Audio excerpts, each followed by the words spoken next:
World war to, जो 1939 से 1945 तक चला, दुनिया का सबसे बड़ा और डिवास्टेटिंग वॉर था। इसके पीछे कई इंपॉर्टेंट कॉजेस थे। सबसे पहला था ट्रीटी ऑफ वर्सेल्स, जो वर्ल्ड वॉर वन के बाद जर्मनी पर बहुत स्ट्रिक्ट टर्म्स लगा के गई थी, जिससे उनमें रिजेंटमेंट और एंगर बढ़ा। दूसरा मेजर कॉज था नाजी जर्मनी का राइज अंडर एडोल्फ हिटलर, जिन्होंने एग्रेसिव एक्सपेंशनिस्ट पॉलिसीज अपनाई थी, जैसे कि पोलैंड को इन्वेड करना।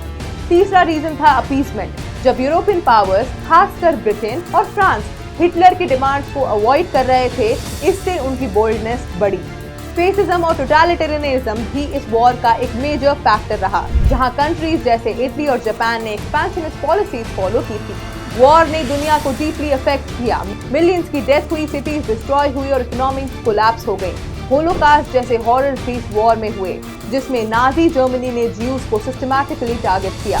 वॉर के बाद यूनाइटेड नेशंस की फॉर्मेशन हुई ताकि फ्यूचर कॉन्फ्लिक्ट को रोका जा सके। और सबसे इंपॉर्टेंट, कोल्ड वॉर का स्टार्ट हुआ, जिसमें यूएसए और सोवियत यूनियन के बीच टेंशंस बढ़ने लगी। इस वॉर का एक और सिग्निफिकेंट इम्पैक्ट था न्यूक्लियर बॉम्ब का यूज।